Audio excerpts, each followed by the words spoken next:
Alright, so this is a quick disclaimer I'm adding after the fact, but I wanted to acknowledge the fact that David Jaffe has made a follow-up video to this, where he basically admits that the whole ESG BlackRock thing does exist. But he also dances around some of the issues with his initial video that he made, and not really properly acknowledging other points. But I will give him credit for being able to look into the situation further and admit he was wrong on some points, at least. However, that dancing around the other issues, combined with the fact that I didn't really notice that he made a follow-up video until I was almost done with this one, is why I'm still gonna post this video. But anyways, enjoy. Hey, what is up guys, it's Thunderstruck115. I hope you are having a wonderful day today, because we are gonna be taking a look at somebody damage controlling for a shitty video game company, and that someone in question goes by the name of David Jaffe. Now, I'm sure some of you are thinking, wait a minute, Thunder, I recognize that name. That was the dude that got his back blown out by Thang Plays last year live on stream because of his take on Forspoken. And if you don't recognize him from that, then maybe you'll recognize him from the year prior to that when everybody collectively ratioed him for his terrible take on Metroid Dread. Still don't recognize him? Well, he's also the dude that was behind the original God of War trilogy. And now he's back damage controlling for a company known as Sweet Baby Inc. Now, if you are unfamiliar with Sweet Baby Inc., they're basically a consulting company focused on making games more diverse and inclusive.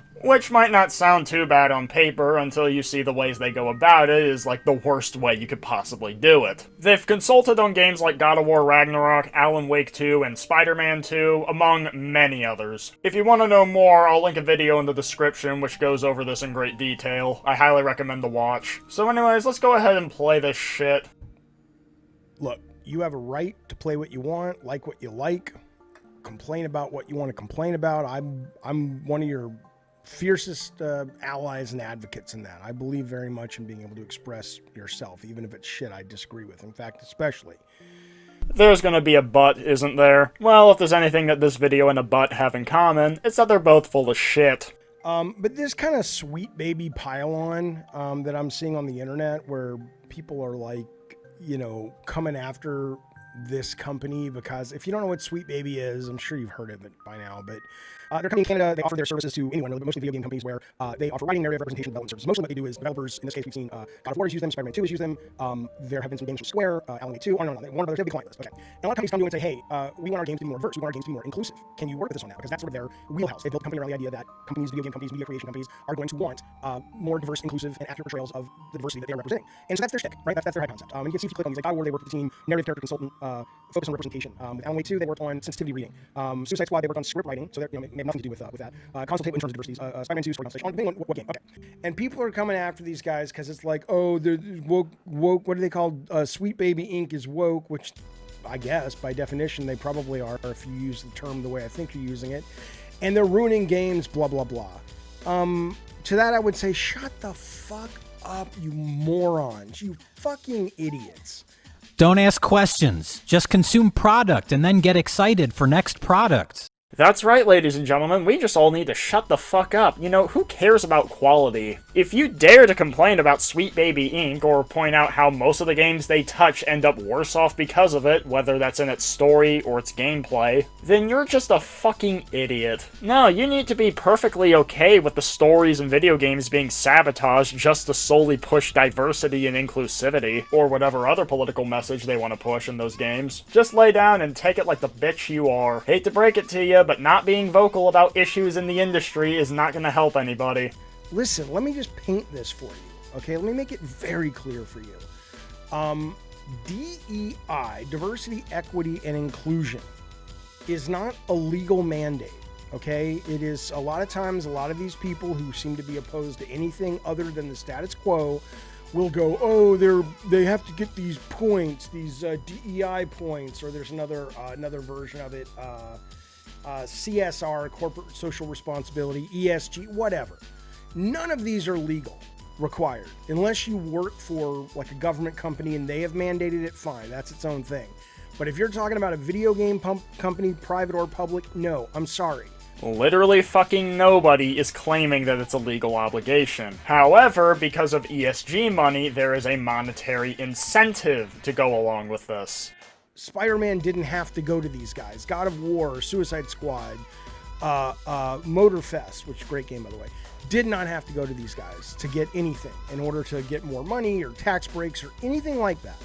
Actually, there is a monetary incentive to go to Sweet Baby Inc., because depending on their ESG score, it will depend on how BlackRock invests in that company. To paraphrase what Griffin said in his video, when BlackRock is as massive as it is, them buying or selling shares on the open market will drastically affect the price of that stock, meaning prioritizing ESG compliance can make them a shitload of money, and not prioritizing ESG compliance could cause them to lose a shit ton of money.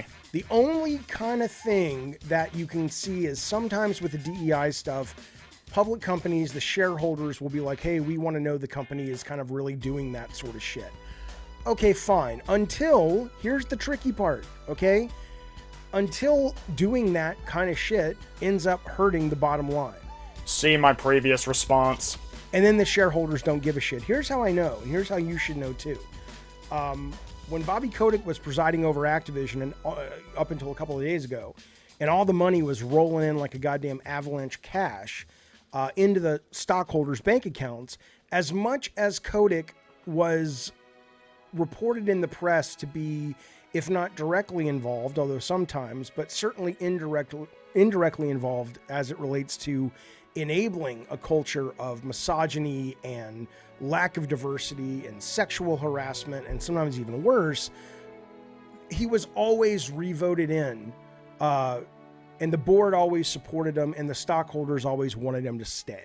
Do you really think that this is some sort of gotcha moment? Stockholders care about their bottom line, which is why they kept voting in Bobby Kotick. It's the same reason why they'd want them to consult with Sweet Baby Inc., so that way they get that ESG money, which, you know, helps their bottom line. But nah, I guess we're just gonna ignore all that. So I assure you, if all of these endeavors to diversify these games are actually hurting the bottom line, like a lot of you guys seem to think they are, trust me, the only lever that ESG or DEI has to pull is, well, we'll not invest in your company and we're stockholders. That won't matter because they won't invest in a company who's not selling games because they can point to this being the reasons. No, it does matter quite a lot, actually. Now, I'm not an expert in the stock market, and I'm not going to pretend like I am, but what I do know is that if the demand for a particular stock increases for whatever reason, then the price of that stock is going to go up because, you know, basic law of supply and demand. And so if a demand for a particular stock vastly increases, such as a lot of people buying into it, or a major investing conglomerate like BlackRock or Vanguard starts buying into it, then the price is going to go way the fuck up, which is in turn good for the investors of the company since their stock prices appreciate in value. And this also works in reverse as well. If there's a sudden decrease in demand because maybe these companies don't want to invest in these stocks because they're not ESG compliant and they start selling off their shares rapidly, that's going to cause the stock prices to also decline rapidly. Once again, this dude is just spouting his own ignorance. So, no, it's not the reason. Here's the reason. Do I think some of the initiatives have come out of a place of guilt or have come out of a place of posturing? Sure, but who gives a shit? We give a shit because in many cases it ends up making the game worse. For example, when the quality of the story, or in some cases the gameplay, is made worse just to do some pandering for some political ideology in a game where it doesn't otherwise belong, then people are going to get upset about that because, you know, it makes the fucking story worse. Like we saw in Alan Wake 2, like we saw in Spider-Man 2, like we saw in God of War Ragnarok, like we're probably going to see in the new Suicide Squad game. And just so we're clear, I'm not saying that you can't have politics or political theming in a game at all. In fact, several of my favorite games have very clear political theming in it. But there's a difference between doing it well by using the politics to tell a story versus just inserting it to push an agenda and it only ends up making the story worse. Who gives a shit? As long, you know, the only reason you would give a shit is if you think it's bad for people to have diversity in their entertainment. Now, if it's bad writing, then just complain about the fucking writing. But there's nothing about it being diverse that makes it bad. It's characters who may or may not be diverse that are in a story that's badly written.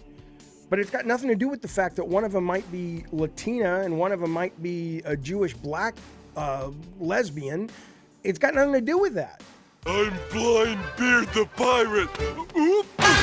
My guy, people are criticizing the bad writing, and when the bad writing is largely the result of a company wanting to push some political agenda, then no shit we're gonna call that out as the reason. Good example, Spider-Man 2. Spoilers for anybody that actually gives a shit. Oh, and on that note, spoilers for the ending of Devil May Cry 5 as well. Skip to the timestamp on screen if you don't want to see it. 3, 2, 1...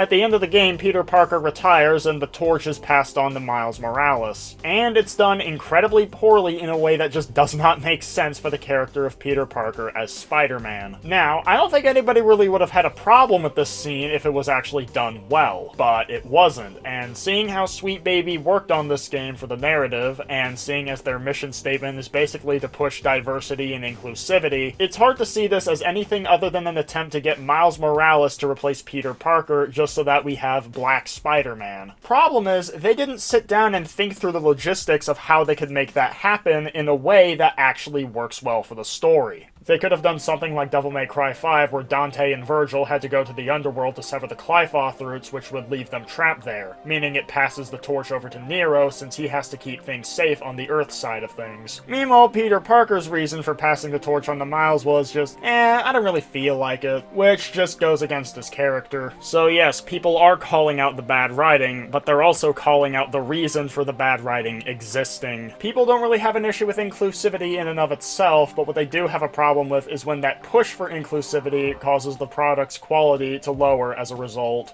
If it feels forced, well, if it feels forced, then it's poorly written. That's a different issue. That's a different valid complaint to have. And let me just end with this, because I got two of these are in the same day, totally different videos on the channel. I got this from Slow Mercy. We were talking earlier on the morning show about Prince of Persia, the new Prince of Persia. He says he's an Iranian guy, which is basically modern Persia. And he says, I don't understand why would the hero have braids? That doesn't make any sense to me. That's not a Persian style. And then he says he thinks the prince's brother's name has an Arabic name, but not an Iranian name. Okay, well, I don't personally care about that, but I care about this guy's feelings, right? So if somebody goes to Sweet Baby Inc. and says, hey, we want to run this by you guys because we know this is what you focus on, and they catch some of this stuff, well, that's great. What's the problem?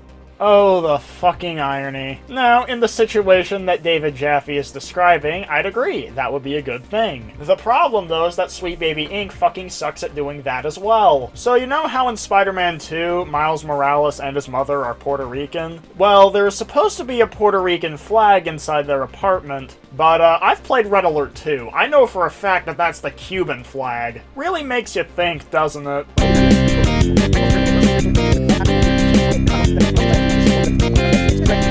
Another person writes me with this. This was just a couple minutes ago. Omniversal. 15 minutes ago, we were talking about GTA 6. The trailer was it woke. P Turtle called in and said it was woke. That was that video. But he says, I'm Latino. Apparently, my very existence is woke. Just being me is being woke. Right. This is what I'm saying. Let people be in the fucking video games and the movies. Shut the fuck up. My guy, literally nobody except a couple of retards like Synthetic Man and The Quartering are saying that you can't have a diverse set of characters in video games. And I'll agree that those people in particular should be ridiculed for that sentiment, but the overwhelming majority of people complaining about Sweet Baby Inc. do not fall into that category. I get it if you're talking about a character that for whatever reason they've decided to change the race of or the culture of or the sex of. You know, it doesn't bother me that much, but I understand the complaint of like, just make a new character. Okay, that's you know, it doesn't bother me, but I can respect kind of the more artistic claim about canon and all that. Whatever. That's a there's no right or wrong there. That's just a valid take on things. Well, if you think that's a valid take on things, then surely you shouldn't take issue with the people complaining about Sweet Baby Inc., seeing as they have done it multiple times. For example, God of War Ragnarok, when they race-swapped Angerboda and Hildisvini, a game that Sweet Baby Inc. worked on. Another good example is Saga Anderson. She was white in her appearance in Quantum Break, but then all of a sudden in Alan Wake 2, a game that Sweet Baby worked on, she's suddenly black. Which, yes, this is obviously bad because it both fucks with the continuity, which ruins immersion, but is also just a racist way of pushing diversity and inclusivity, because it literally is the textbook definition of tokenism. And before somebody tries to take this shit out of context, obviously this is nowhere near as important as shit like the actual gameplay. But that doesn't mean that it isn't an issue to be addressed. But the minute these people are, which they are, creating new characters and worrying about diversity, that still pisses you off. So here's the thing. Either complain about bad writing, not diversity inclusivity, because that is your real problem, or just admit that you're a little bit racist. Honestly, people like David Jaffe overusing the word racist is why I initially brush it off whenever I hear it, because more often than not, that's the appropriate response. Of course, this isn't every case, there are some where there's genuine racism involved. But back on topic, complaining about shitty writing is what most people are doing. They merely point out the desire to push diversity and inclusivity as the reason behind that shitty writing whenever it's applicable. And like I said before, there are people like Synthetic Man or the Quarter Pounder who definitely are overzealous when it comes to this, and then of course you have people like Heel versus Babyface making an absolute mountain out of a molehill. Fucking pronouns! But the majority of people are fine with diversity, they just don't want the push for diversity to fuck with the writing, which when it comes to Sweet Baby Inc., it often does. Or admit that you're a little bit uncomfortable with the idea of usually, not always, I'll give you that, but usually the white male population in America, you're uncomfortable with the fact that they are no longer always the main hero, and they are not always the main star of the movie, the TV show, the book, the comic, the game. Just own it. I mean, seriously, own it. Again, see my previous response. This dude seriously likes to act like there's no such thing as nuance and that everything is a world of black and white. Like, if y'all remember last month when I dueled with Brother New 2.0, it was that mindset that caused me to make an absolute fool out of myself. Just like how David Jaffe is making an absolute fool out of himself right here. You know, it's not illegal to be racist. It's not illegal to sort of feel like the great replacement theory is a real thing. I don't think it's a real thing, but it's fine if you do. But be a fucking grown-up about it. And dare I say, be a man about it, because it's usually dudes. And just sort of say, yeah, no, I get it. Everything you're saying, Jaffe, makes sense. I don't really like it when the white culture is pushed out of the starring roles of things. And just go, okay. At least people would respect your honesty. But now it just sounds like you're trying to buttress up some bullshit or some racist argument with some bullshit logic, and it's like, it's not working. Be well. Enjoy your day. Enjoy your day. You know what, David Jaffe? I think I will, but you know, just like that, the video is over. So I guess the key takeaway from here is that there is this thing called nuance, and that just because you're opposed to Sweet Baby Inc. pushing political messages into video games doesn't mean that you're automatically racist, homophobic, sexist, or whatever other buzzword that people like to throw out these days. Meanwhile, grifters and extremists like Synthetic Man and the Quartering do not represent the majority of people that take issue with Sweet Baby Inc. Now, there is one more point I do want to bring up since I couldn't think of where else to put it in the video, and that's the fact that when people first found out about Sweet Baby Inc., people that merely mentioned them in a negative way had their videos on YouTube fucking age restricted. This includes people like Fratanga Plays and Griffin Gaming, and unlike most other videos when they get age restricted, YouTube did not provide a reason, and when Griffin tried to appeal it, he got an automated response a few minutes later denying said appeal. Which just makes you wonder, if Sweet Baby Inc. is so harmless, then why are they going so far out of their way to silence people who bring them up in a negative light? Like, that's pretty fucking sus right there. Because of that, I would not be surprised at all if this video either gets demonetized or age restricted. But anyways, that's gonna be about it, so if you enjoyed this video, make sure you hit the like button and subscribe for more, and tell me what you think about this whole situation with David Jaffe and Sweet Baby Inc. Anyways, that's it. Peace!